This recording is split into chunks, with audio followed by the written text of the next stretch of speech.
Hello everyone. So welcome to this jointly badged GDI and Geography lecture. We're very lucky to have today Professor Brett Christophers with us, who's a Professor of Human Geography at Uppsala University's Institute for Housing and Urban Research. He's also an incredibly prolific author. I can't remember who it was. Something I saw on social media described him as an absolute unit, which was a positive comment, but in reference to what is quite a prolific record of writing pretty much a book a year for over the last decade. And not just a book, generally extremely accessible, comprehensive, insightful books around a whole range of topics related to finance and capitalism, on land, asset management, renewable energy, as we'll hear today, and a range of other topics. There wasn't a book in 2025. We're 2 months into 2026, and I don't see any book yet, so we'll see whether that prolific run continues. But yeah, we're extremely fortunate to have him here. I'll hand over to you, Brett, for about 45 minutes or so. Yeah, something like that. And then we'll have time for Q&A afterwards. Thank you. Thanks, Tom. I don't have any slides, so I'm just going to talk. I hate those introductions that big you up, because the only way is down from that point on. It's really nice to be here. I haven't been in Manchester for a while. It's really good to be here, and thanks everyone for coming along today. What I'm going to be talking about today is the as advertised, is the book that I published in 2024 with Verso, called The Price is Wrong, about renewable energy and climate and the energy transition. I wouldn't pay too much attention to the subtitle of the book. That's very much a Verso subtitle rather than anything really substantive. The book's not really about why capitalism won't save the planet. What the book's about, and what I'm going to talk about today, is it's basically a book about electricity, and it's a book about the decarbonisation or lack of decarbonisation of electricity generation, and it's specifically a book about the progress of decarbonisation of electricity globally. So it tries to paint an overall global picture rather than a regional picture. So it's not a book about the UK, it's not a book about Sweden, where I live, it's not a book about the US, it's not a book about China. It tries to talk about what's going on in many, if not all of those places. So that's what the book is about, and that's what I'm going to be talking about today. And I'm going to try and give as kind of concise but also representative overview of the main themes and arguments of the book as I can in that time, which obviously means I'm going to be skirting over a lot of things. It's quite as anyone who's looked at the book knows, there's quite a lot of technical stuff in it. It gets into the weeds of energy markets and energy finance. I'm going to be largely glossing over that stuff today, but I'm more than happy if people have questions about any of it to get into the weeds when we have some time for questions afterwards. So what I wanted to start with is by saying a couple of things about why I thought it was important to write a book about electricity, which might seem a very kind of niche or even a narrow topic, specifically in relation to climate. Now, it might be obvious to some of you, if not most of you, why electricity is important, but I think it's just worth just laying out some of the numbers here, and to be very, very clear about why electricity is so important in relation to climate.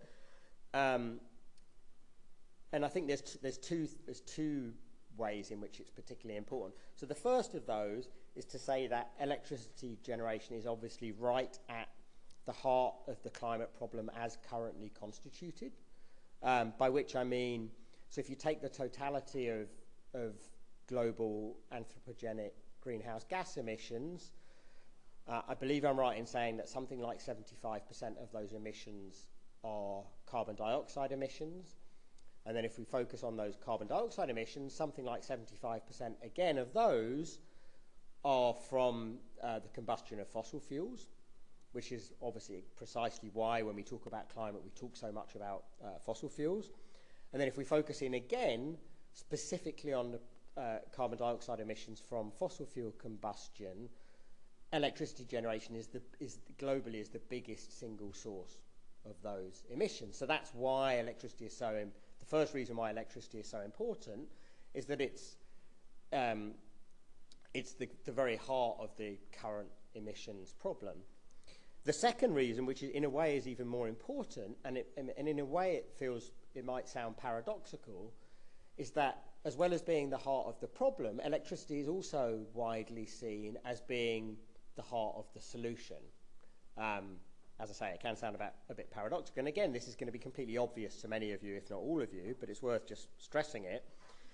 And so the way in which it's seen as the solution is that for the most part around the world, the preferred way of decarbonising other parts of the economy is seen to be that you electrify them and then you generate that electricity through non-carbon generating sources. So road transportation would be the best example of that, right? You electrify it by switching away from internal combustion engine to electric vehicles, and then you generate that electricity through renewables or nuclear, whatever else it might be, but anything other than fossil fuels, and hence problem solved. So electricity is right at the nub of everything because it's the heart of the current problem, but it's also the solution.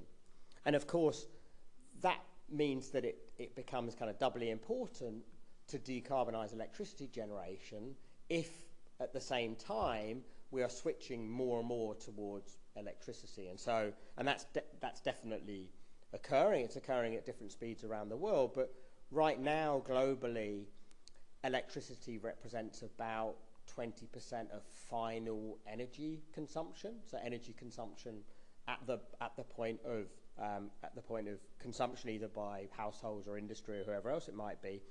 And most estimates, for example, the International Energy Agency, suggest that will have increased to around 50% globally by mid-century. So we're going to be producing much more electricity. So it's doubly important that we decarbonise that electricity generation as quickly as we possibly can. So that's why it's important to look at electricity. It's the heart of the problem, but it's also seen as the heart of the solution. So if that's the case, the question becomes, how is that process going? How are we doing globally on electricity decarbonisation? And I think this is one of those classic cases where your answer to that question is completely dependent on whether you're a glass half empty or a glass half full person. If you're a glass half full person, and there are lots of people that are in this, they tend to be people that say, well, look, we're doing fantastic. Look at the charts, and they're everywhere in the media, on the internet, wherever else you might care to look, that show recent historical growth in both the amount of investment that's occurring in renewable energy capacity and the amount of electricity that is being generated from solar and wind. And those charts absolutely show, rapidly steepening curves of capacity investment and generation. And so if you kind of cleave to that narrative, then you're very bullish about the energy transition and about renewables. And lots of those people would kind of would and do say to me, well, how on earth can you be kind of cautious, negative about this when we're doing so well on renewables? And the answer to that, of course, which is the glass half empty position, is to say, well, yes, investment is growing and we're generating more electricity from renewables, but all of that extra generation is supplemental to rather than substitutive of electricity generation from fossil fuels. And so it remains the case. We haven't got full year data for 2025 globally yet, but certainly through 2024, all of that extra energy, electricity generation from renewables has indeed been supplemental to rather than substitutive of. So electricity generation from fossil fuels, which is primarily coal and natural gas, a little bit of oil, but not much these days, continues to go up year on year. And the great and the good of energy forecasting said it would peak in 2020. They said it would peak, and it didn't. And they said it would peak in 21, again 22, 23. They say it every year, and it keeps not happening. It might happen this year, fine. But the thing is, it needs not only to obviously to peak, but to start going down very, very quickly. And that's clearly not happening. So the reality is that for all the growth in renewables, we are globally failing on decarbonising electricity generation. It needs to start going down. It needs to go down really, really quickly. And that's absolutely not happening. So that's how we're doing. So right now, so this year, I would say 2025, either it will be about level electricity generation globally from fossil fuels, or it might have gone down a tiny, tiny, tiny bit, but relatively immaterial. Okay, so that's how we're doing globally. Important to note, obviously, that there's massive regional variation globally in the extent of and pace of decarbonisation of electricity generation. So globally today, roughly about 60% of electricity generation globally is still from fossil fuels. But as I say, it varies massively, and if we're talking about the challenge of decarbonisation, there are quite a few countries in the world where there never has been such a challenge because fossil fuels never have been important to any significant degree in generating electricity. So where I live, Sweden, is one of those. The fossil fuels have never played a material role. There's long been a mix of nuclear and hydro that has basically dominated electricity generation, and so there hasn't really had to be a challenge of electricity decarbonising. France would be very similar, where nuclear, of course, is very, very significant. But most of the world has and continued to confront the challenge of decarbonising electricity, and that challenge has been met to very, very differing extents in different countries. So there are countries that have done almost nothing to decarbonise electricity generation for very, very different reasons. Israel would be one, is still at about 90% electricity generation from fossil fuels. South Africa would be another, somewhere around 90%. India is around 80%, I think, today, so very, very little progress in those places. There are then a set of countries where there's been more progress, but certainly not as much progress is needed. And so both the US and China are now at about the same level as the global level, so they're both at about 60% in terms of electricity from fossil fuels. And then there are countries that have gone much further. The UK has done, by global standards, very, very well. It's down at about 35%, I think, now. Germany's at about 40%. And then there are the kind of absolute stars. Denmark is the classic example, which in the mid-1990s was well over 90% for fossil fuels for electricity and is now below 10%. So huge, it's very difficult to generalise about this globally.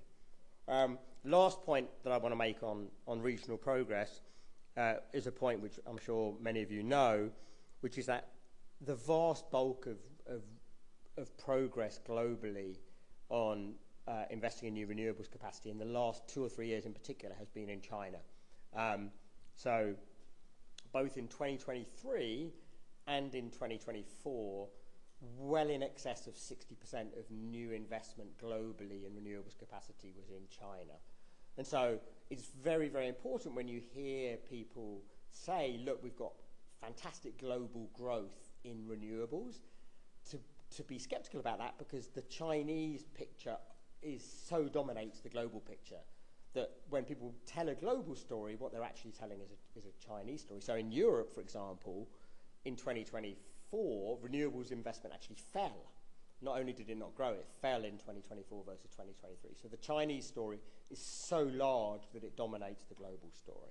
Okay, so that's kind of where we're at on decarbonisation. The next thing, and the only other thing, I want to say, before getting into the argument about why we are continuing to fail, is to say how globally we are going about trying to decarbonise electricity generation. And of course, there's this huge variance around the world in the different approaches that are being taken. But I think there are two sort of main stories that it's important to put on the table, because unless you know what those two main approaches are, it's very difficult to understand why the progress that we're making is as insufficient as it is. And one of those is the technological aspect of what's being done, and the other one is more of a political economic aspect to it. So technologically, the story really is that it's a story predominantly about solar and wind. So the bulk of the work that is being done and is expected to be done to decarbonise electricity generation is expected to being done by solar and wind. So yes, there are countries where, for example, nuclear and or hydro currently play an important role, and yes, there are countries where they are expected to continue to play a significant role, but globally, no one is really expecting nuclear to play a substantial role in driving the growth in non-fossil fuel-based sources. So right now, globally, nuclear is about 10% of electricity generation globally, and no credible forecast suggests that it will increase proportionally much more than that. It might get up to, say, 13 or 14%, but it probably won't even get back to where it was at its peak in the mid-1990s, which was somewhere between 15 and 20% of electricity generation. Whereas if you look at solar and wind, which are currently, I think, at about 15%, all those forecasts that see a significant energy transition occurring suggest that solar and wind combined are going to go from 15% to 50%, 60% or upwards. So the bulk of the work is expected to be done by solar and wind. That's what we're kind of betting the house on, is solar and wind. And that's why in the book and in what I'm talking about today, I'm going to be focusing on solar and wind. I'm focusing on solar and wind not necessarily because I think that solar and wind is what we should be doing. I don't have a view particularly one way or another on is solar and wind better or worse than nuclear, or should we be doing more or less with nuclear? I have no skin in that debate. It's a very, very lively debate. I focus on solar and wind because that's what the world is focusing on for the most part. Absolutely, there's been a bit of a kind of a mini nuclear renaissance in the last couple of years, but it remains a mini renaissance. So that's the technological side of it. We're betting the house on solar and wind. The political economic side of it is no less important, which is that just as we are kind of betting the house on solar and wind, we're also betting the house on the private sector to do this. So for the most part around the world, what is not happening is the state kind of doing this itself. So what is not happening is the state taking the proverbial bull by the horns and saying, we as the public sector are going to borrow, invest, own and operate these renewable energy assets as publicly owned revenue generating assets. That's absolutely not what is happening in most parts of the world.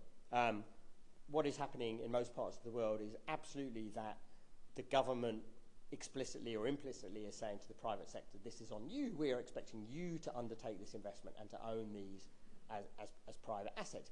Yes, we the state will nudge you in the right direction where we believe it's the case that you're not undertaking this investment as rapidly as we would like you to do on sufficient scale. We will provide a range of support mechanisms, subsidies, whatever form those supports and subsidies might take, to incentivize that investment. And obviously I'll come back to what that support mechanism might look like later. But that's very, very different from the state doing it itself. So that's the main approach. So it's on the private sector. And if you look at the data, the vast bulk of renewables globally outside of China, and China is kind of the signal is owned and operated and invested in by the private sector. I think China is an exception, is the important exception. There's also, a range of different arguments about to what extent the Chinese investment can be understood as a state versus private phenomenon. But it's clearly the case that a huge proportion of the investment that is occurring in renewables in China is being undertaken by state-owned companies that are financed by state-owned financial institutions. So it's a project, it's a program which is saturated in state influence, state control to one degree or another, which is simply not true in most parts of the world. Just China is the kind of signal exception in this sense. So those are the two things to keep in mind: is that solar and wind is the story and the private sector is the story. So if that's the case, why are things going slower, much slower than we need them to? I think, and the place I start in the book is with what I think is kind of the most common answer out there, and that answer, I mean, it comes in all sorts of different forms, but I think its common property is that the answer focuses predominantly on factors that we might consider as political or policy factors. And so some examples of that, some of which I'm sure you'll be familiar with, would be to say the problem is one of kind of bureaucracy and red tape. The problem is that the planning system is kind of a logjam. There's this kind of bureaucratic sclerosis, which means it takes much too long to get the necessary permissions to develop a wind or solar farm. It takes much too long sitting in the queue to get the necessary grid connection to get a solar or wind facility up and running. We have too much influence over local planning processes by NIMBY interests that want to, stand in the way of wind or solar development. And I guess the most common characteristic that I want to point out about that prevailing narrative, which I think is very, very dominant around the world, is that the problem is everything but the economics, to the extent that we can satisfactorily kind of separate the economic and the political/policy. And I know we can't, but to the extent that we can, the argument is that the economics is not a significant problem, is not what's standing in the way. And just to say a little bit more than that, what I mean by that is what the argument actually is there is that the economics used to be a problem, but it is no longer a problem. We have basically solved the economic problem. And so just to put a bit more flesh on what I mean by that, is that if you go back to, say, the early or even the mid-2000s, it was clearly the case then that generating electricity from solar and wind resources was much more expensive than it was to generate electricity by burning natural gas, or in particular coal. And all the data showed that. And not surprisingly, opponents of renewables made great play of that extra cost and said, well, why on earth would we be investing in renewables when it's just simply much cheaper to carry on burning coal or natural gas? But what happened from around the mid-2000s, late 2000s, were that very rapid technological developments in solar and wind technology, particularly in China, where a lot of the development occurred, saw a very significant and very rapid, actually, decline in the technological costs, such that, particularly in relation to solar, but also in relation to wind, such that by around the mid-2010s, most data suggested that it was already as cheap, if not cheaper, to generate electricity from solar and wind than it was from burning natural gas or coal on a lifetime cost basis. Those two different technologies have very, very different cost structures over their lifetime. And so the argument then became, well, insofar as it's now as cheap, if not cheaper, to generate electricity from wind and solar resources than it is from fossil fuels, then it can only be the case that what is continuing to stand in the way is this kind of political obstructionism because we've solved the economic problem. And lots of writers, you know, across the on both the right and the left, for all the way from kind of you know, writers in the Financial Times to and The Economist at one extreme to Bill McKibben at the other, made this exact argument. The economics have been solved, so therefore it can only be the case that the obstacles are elsewhere. And I guess the main, if you wanted to kind of simplify it, the main argument I try and make in the book is that narrative is really misleading, and that actually the economics of renewables development actually is still posing some pretty significant obstacles to the faster rollout, the faster deployment of renewables, despite those very meaningful and important cost reductions that have occurred. And so what I want to do now is kind of dig in a little bit into what that argument I make actually is. I'm only going to be able to treat it at a relatively kind of high level without getting into the weeds of it. And the basic argument here is that those obstacles that are still standing in the way of faster renewables deployment have to do principally with profitability, the profitability of renewables as a business proposition, and they're actually focusing on cost, which is what people typically focus on, is actually quite a misleading way of looking at it. And of course, those two things are related, and I'll get into a little bit about the relationship between them.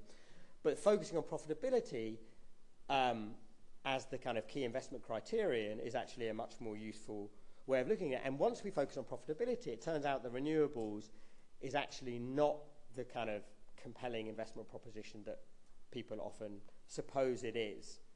And so before I say a little bit more, try and put a bit more flesh on that argument about renewables and profitability, I just want to say two quick things, put two quick things on the table. The first is to say something which is maybe obvious, but it's worth just saying it in case it's not completely obvious, which is to go back to something I said earlier, which is the fact that we are relying predominantly globally on the private sector to do this, which is that if profitability is a problem, then clearly we have a problem, because the private sector is nothing if not driven largely, if not entirely, by profitability considerations. Capitalist entities invest on the basis of expected profitability. And if the expected profitability associated with the business is not particularly attractive, and that's what I'm going to argue, then we have a problem if we are relying predominantly on the private sector to do this. And I don't think it's coincidental that most renewables investment has been occurring in the one country, in recent years, China, where renewables development is not beholden to the profitability imperative. Profit certainly plays a part, but it's only part of the picture rather than the main part of the picture. That's the first thing. The second thing is to be clear about what type of business it is that I'm talking about here.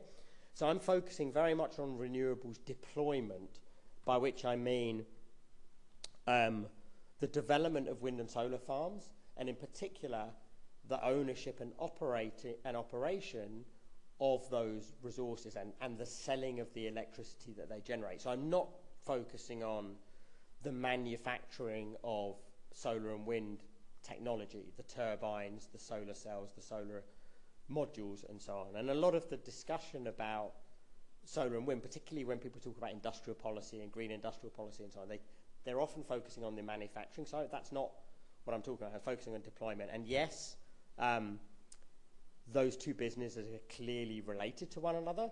So what goes on in terms of deployment and the profitability dynamics of deployment are clearly iteratively bound up with what's going on in manufacturing. And yes, there are companies who do both those things, who kind of span the whole supply chain. They do the manufacturing and they do the deployment, although for the most part, big companies tend to do one or the other. There aren't many that are substantially involved in both. But to the extent that we can analytically disentangle them, I'm focused on deployment, not manufacturing. It's the development of solar and wind farms, and the technology normally lasts 25 to 30 years before it needs to be renewed, and the selling of the electricity that I'm focusing on. And so what the book argues is that there are two really important issues to understand about the profitability dynamics of this business that can really help us understand the progress, or alternatively, depending on which way you look at it, the lack of progress, the lack of sufficient progress that is being made. And these are the two things I want to talk about, and I'll talk about them relatively briefly, but I'm more than happy to get into more detail. So the first of those is about the volatile nature of this business. And so as a business, the renewable electricity business is incredibly volatile. Both revenues and profits tend to, all other things being equal, tend to be very, very volatile, and that is due to the volatility of pricing in the markets where electricity, and specifically renewable electricity, is bought and sold. In fact, I don't think I've ever come across another capitalist commodity where the price of that commodity is so volatile at all time scales, actually, from the very, very short time scale to the medium time scale to the very long time scale. And I think this entered the public consciousness a little bit during the energy crisis 21-22 with Ukraine, where people were suddenly baffled by these massive swings in electricity costs. But it's absolutely the case that from one kind of half an hour to the next, the price of electricity in wholesale markets can go from, I don't know, £40 per megawatt hour to £4,000 per megawatt hour, literally within 10 minutes. And then it can go back to £40 an hour later. And I'm more than happy to explain, why and how that can be the case.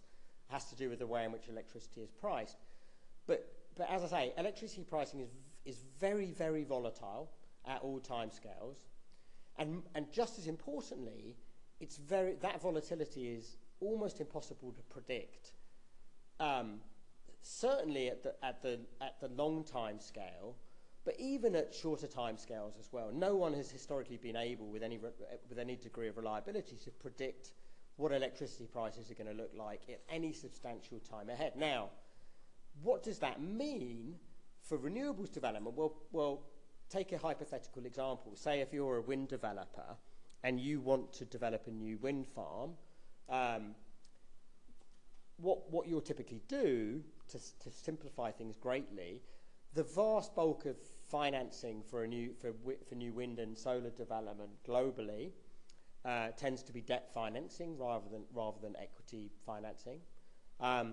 So you will go along to a bank, and there are banks that specialise in energy financing, and even more specifically renewable energy financing. You'll say, look, I want to develop this new wind farm, and I need to borrow £200 million to do that. And the bank manager will say to you, okay, I like sustainable capitalism and I like having green credentials and all that, so I'd like to give you the money. How are you going to be able to pay the interest on the loan and pay back the loan? And you'll say, okay, well, I'm going to sell the electricity over the next 20 to 30 years, and that will enable me to pay the interest and pay back the loan. And then the bank manager will say to you, okay, well, that sounds good. At what price are you going to be able to get for your electricity? And therefore, how long will it take you to pay back the loan? And you'll say, I have absolutely no idea, because no one can reliably predict electricity prices. And so at that point, the bank manager will say, okay, well, there's no way that I'm going to need this money, because it's clear to me from my modelling that if you can sell your electricity at an average of £80 per megawatt hour for the next 12 years, you will have no problem paying the interest and repaying the loan. But if you only fetch an average price of £30 per megawatt hour, I'm going to lose my shirt. And therefore, because you don't know, I can't lend that money. And so the long and short of it is that effectively, unless there are extrinsic mechanisms that enable the stabilisation of electricity prices at which a renewables developer can sell their electricity over the long term, you cannot get renewables projects off the ground. It's literally impossible to do that. It's that, and that volatility problem is specifically a problem for renewables development in a way much more than it has been for fossil fuel. So for developing a new coal or gas-fired power plant. Again, for reasons I don't want to get into, but I'm more than happy to answer later if anyone wants to understand why it's the case. And so, historically, renewables development has only really been possible in market-based systems like the UK through those external mechanisms for stabilising electricity pricing. So just very quickly, what are those main mechanisms? Well, the main mechanisms have been provided by the state, where effectively the state comes along and says to the renewables developer, because the state wants to support this, that they say to the renewables developer, okay, we want you to bid develop this project, so we either directly or indirectly will give you a guaranteed price, or an effectively guaranteed price for your electricity for the next 12 to 15 years. And then the developer takes that promise from the government, goes back to the bank and says, look, the government has promised me a fixed price for the next 15 years. Now you can lend me the money, because you know the government's promise is one that you can rely upon. But it's not only the government. The government's been the main provider of that historically, but one thing that's becoming more and more common now, which I'm sure many of you will have heard of, is where someone like an Amazon or a Google or a Microsoft comes in and effectively plays the same role, where they say, okay, we've got this massive new AI, very data-intensive business, we're going to build a new data center, we need lots of electricity to power the data center. We will buy your electricity at a fixed price for the next 12 to 15 years. And the developer couldn't care whether it's Amazon or the government, because the banker who is going to lend the money is equally confident that Amazon is good for its promise as the government. Amazon's still going to be around in 15 years' time. And so the banker doesn't care, the developer doesn't care whether it's the government one way or another. And so that's happening increasingly often, is that the private sector does this instead of the government. But the bottom line is it doesn't matter functionally, is it's providing a way to mitigate that volatility, the volatility of profitability, to enable projects to get off the ground. Okay, so that's the first problem, is the is in market-based systems, which have become increasingly the norm around the world as electricity has been deregulated and privatized. Very, very volatile pricing, and that represents a really chilling effect on renewables investment, that you need some sort of extrinsic mechanism to stabilize pricing over the long term in order for renewables development to occur. And a vast proportion of renewables development that has occurred historically around the whole world has been supported by those stabilization mechanisms.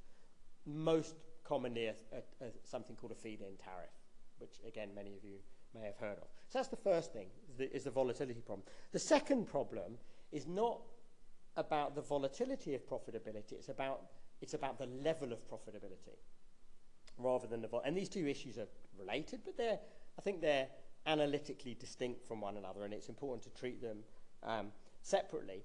And the problem here again is pretty simply stated, which is that business that I'm talking about, renewables deployment, owning and operating a renewables business, is a relatively low profit business around the world. It's simply not a particularly profitable business.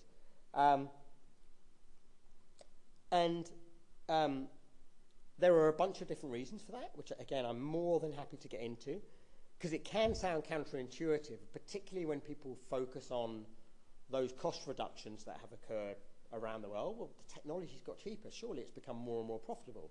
Not necessarily true, and in fact typically not true. So it's a relatively low profitability business, and that low profitability again is a factor that tends to dissuade investment in this business, unless again the mechanisms are introduced to kind of inflate that profitability, and I'll talk a little bit later about what some of those mechanisms are. But what I want to do just quickly here is emphasize the word relative, because I think it's an important word, which is to say profitability is always a relative phenomenon, insofar as all capitalist actors have alternative investment opportunities available to them, even if the investment is simply leaving the money in the bank, putting the money in risk-free financial securities. And so when you're thinking about investment and investment propositions, it rarely makes sense to think in terms of absolute levels of profitability, but more in terms of relative levels of profitability. And so just as two quick ways of sort of embodying this point about relative profitability. The first is to say that the macroeconomic environment obviously matters greatly. So if, and this is what the data suggests, if on average you're looking at returns of somewhere between 5, 6 to 8% in the renewables business, which is on average and over the long term, the levels of returns that normally can be expected. Well, 5, 6 to 8% looked a lot better in the early 2010s when interest rates and the returns that were available on government debt, for example, were 0, 1, 2%, than has been the case in recent years when interest rates have been much higher and you can get much higher levels of effectively risk-free returns. 5 to 8% doesn't look so good, where you can get 5, 6, 7% by simply putting your money in risk-free government debt. So the macroeconomic environment really makes a big difference.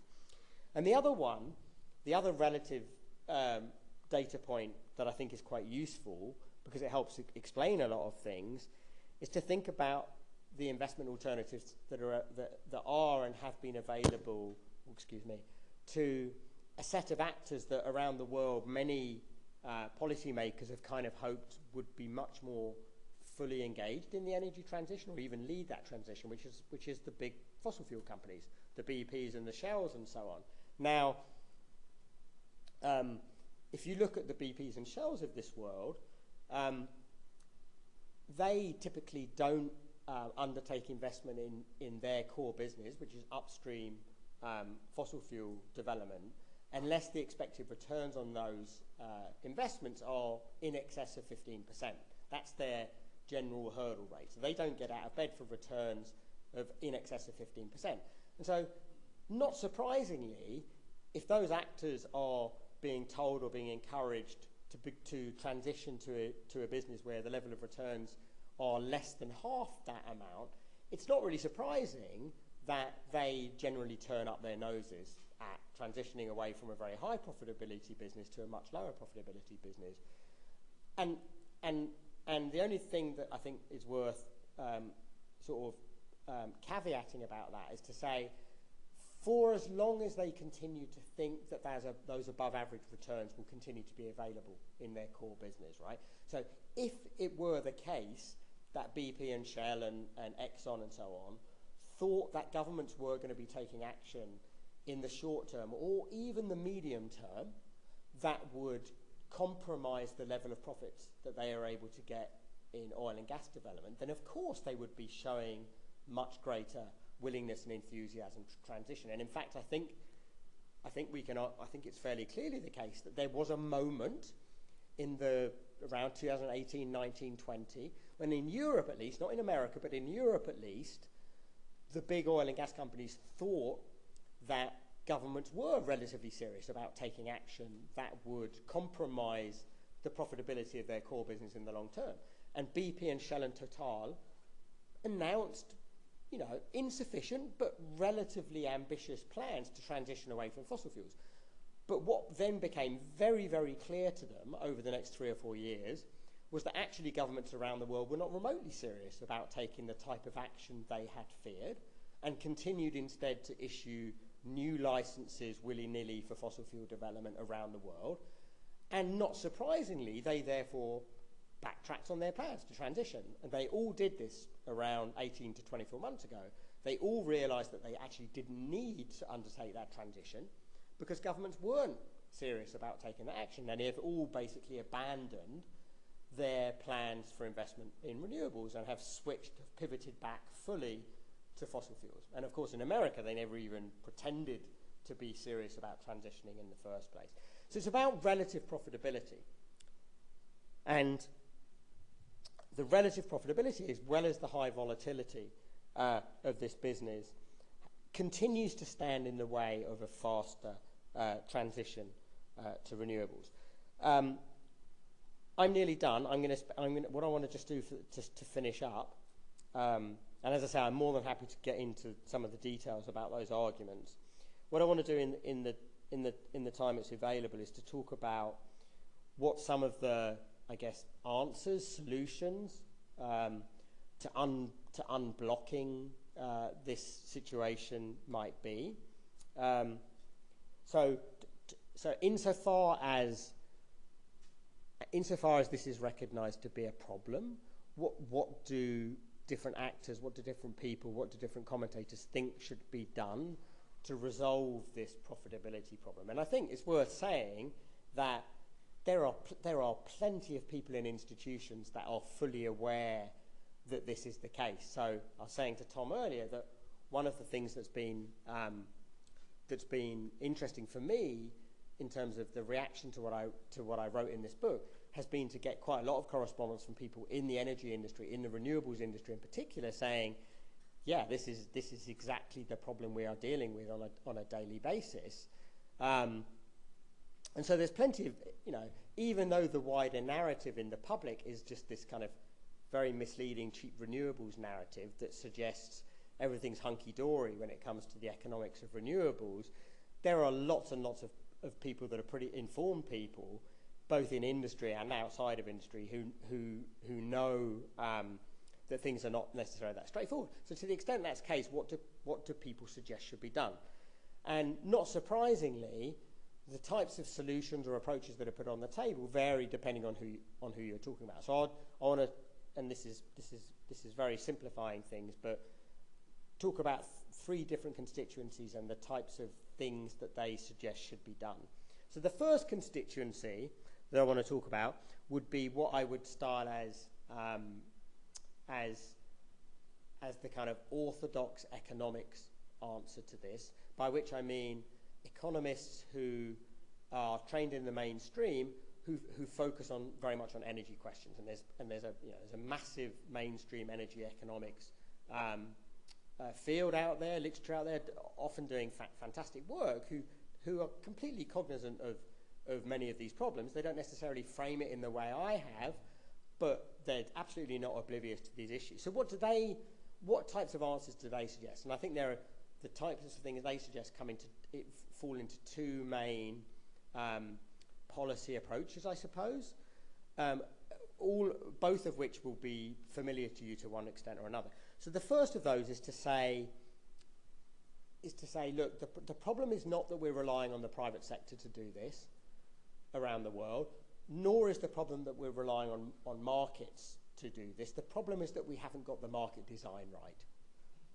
And again, you'll have heard the same answer, I'm sure, much more broadly than just in relation to energy questions. The answer is always, or at least tends to be, not markets are the problem. The answer is we haven't got the market design right. So we need not less markets, but better markets, or more markets even. And that's absolutely what you hear in relation to this question. So the answer is, look, and I actually have some degree of sympathy with this argument, which is, look, the markets that we have around the world today, through which both wholesale markets and retail markets, through which energy in general, but electricity in particular, is bought and sold, are markets that were designed in and for a very different world, which was predominantly a fossil fuel world.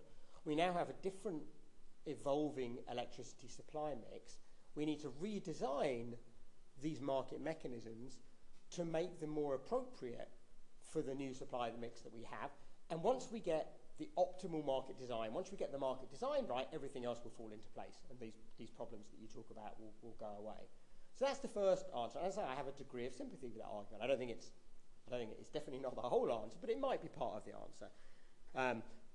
And I'm happy to talk more about that, but it's very much the case that whatever alternative market design is suggested, and there's plenty that are in circulation from the likes of Dieter Helm and people like that are very prominent voices in this debate, they all have drawbacks as well as potential advantages, not surprisingly. There isn't an optimal market design.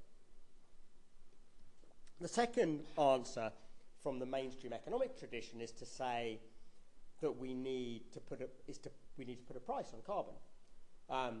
And again, I have a lot of sympathy with this argument as well. So they'll say the reason that renewables are not sufficiently competitive, not sufficiently profitable relative to fossil fuels, is because we don't put a proper price on carbon, right? It's the classic argument about climate change as a market failure, which is to say we continue to pollute because there's this unpriced cost of pollution. And so the answer that environmental economics has always said is that the solution is to properly price the externality. Once you put a proper price on that externality, again, the problem disappears. And actually, again, I have a lot of sympathy with that argument, much more sympathy than many of my colleagues on the left have. And actually, the UK is a really good example of this. So the UK is one of the few countries that has put a price on coal-based, coal-fired electricity generation, a meaningful price on that in recent years, and that has absolutely helped phasing out coal-fired electricity generation in the UK. I think the last coal-fired generation was closed down last year or the year before that in the UK. So it definitely can play a role. Of course, the obstacle to carbon taxes more generally, to carbon prices more generally, is probably more of a political one than an economic one. We live incredibly fossil fuel intensive lives, particularly in the global north. If you start properly pricing carbon, suddenly daily life becomes a lot more expensive, and as last few years in particular have shown around the world, the one thing that's guaranteed to get incumbent governments thrown out is inflation.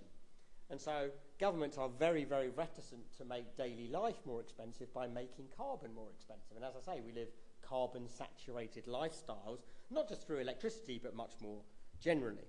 So those are the answers, I think, that mainly you get from the economics mainstream: market design and carbon taxes. If you then switch to the industry answer, people in industry agree with economists in the fact that, not surprisingly, that the private sector is not the problem. Of course, they don't think relying on the private sector is the problem. But they, nor do they say the market design is the problem. They particularly including renewables companies, will say, well, no, there's no problem with market design either. The problem is that we just don't have sufficient subsidy. So they'll say, okay, leave everything as it is, but we need more and more dependable subsidy, better and more reliable support for renewables. And once you get that government support for renewables, those incentives, those nudging mechanisms properly in place, then the investment will flow in. What they're actually saying, of course, is government needs to make renewables more reliably profitable. And that's what the Inflation Reduction Act in the US in 2022 was all about. That was the US government's response to many years of the US energy industry saying, look, the reason that we are not transitioning away from fossil fuels, specifically in electricity generation, as rapidly as you want, is you have been, as American governments had been, attenuating the tax credits that are available for renewables development. You need to lift those tax credits back up to where they were, which was originally 30% tax credit, and renew them for the long term. And once you do that, the investment will begin to flow again. And what they were actually saying is you need to lift the rates of return, and that's what the government did. So that's industry's answer, which is more and more reliable and better subsidy as the answer to renewable. And again, I have a degree of sympathy with that as well. If that's what's on the table, like if the two alternatives on the table are more subsidy, a faster energy transition, but more profit for the private energy sector on the one hand, or insufficient subsidy, no energy transition, and not sufficient profit for the private sector, I'd take option A every time over option B, even if it kind of sticks in the craw a little bit that private sector profits are being subsidised by the state and ultimately by the taxpayer. The problem, of course, is that and this is where the third answer comes in, which is that should those be the only options on the table, which currently they kind of are the only options on the table, particularly in a country like the UK. And so the third answer, which is typically the answer you'll hear from people on the political left, would to say, well, those aren't the only solutions. The problem is that we've been relying on the private sector to do this. We have been relying on markets. we've been relying on private sector markets to do this from the start, and it's still not really working, despite the fact that cost reductions have come down, have been as significant as they have, and despite the fact that government subsidy for renewables development is in fact remains ubiquitous around the world, and it's still not happening fast enough. So maybe now is the time to think about something different, and that something different is typically, and it won't surprise you to hear this, is typically public sector ownership and investment. Not necessarily following the Chinese model, but much more robust public sector involvement in financing, owning, and operating what are, of course, revenue-generating assets. You're not talking about public sector borrowing to invest in kind of a black hole, but you're talking about public sector investment in assets that are generating revenues and should at least wash their face over the long term. And the argument here, I guess, would be that even if 5 to 6% returns aren't sufficient for the private sector to get excited about, that should be more than sufficient for the public sector to get excited about if it can borrow at a much lower borrowing cost than that, which it typically can. The only thing I really want to say about this before I finish is that while in general I have a sympathy with these arguments as well. I have sympathy with all of these arguments, and this would probably be the one I have most sympathy with. I definitely don't think that public sector energy ownership, public sector renewable energy investment ownership is necessarily the magic bullet that I think a lot of people on the left sometimes suppose it is. And I think that's particularly the case in parts of the world where the public sector is operating under much more severe fiscal constraints than it is in various parts of the global north. So saying we should have a Green New Deal financed by the public sector in Germany or in the US or even in the UK is very different from saying that in parts of the world where you have governments that are already weighed down by long-standing debt service obligations, and where the idea that the public sector is going to undertake massive new investment on the public balance sheet for renewable energy investment is kind of fanciful at the best of times. And so I think it definitely could be part of the solution. And certainly when the Labour government in the UK was campaigning for the election, it talked about ideas around public energy ownership, through a new vehicle called GB Energy, which have ultimately not transpired, in reasonably ambitious ways, but as I say, which haven't happened. But I think it absolutely could be part of the answer in some parts of the world, but I don't think it's the totality of the answer. So I know I've probably talked too long already, so I'm going to leave it there. Hopefully what I've said makes some sort of sense. I'm more than happy to take questions on any of what I've talked about, or indeed stuff that I haven't talked about in these regards. I know there's lots of things I haven't talked about. Storage, battery storage has been a big thing the last couple of years. Community energy generation, those sorts of things I haven't talked about at all. So happy to field questions of any type. I won't necessarily be able to answer them, but I can try. Thank you. Thank you.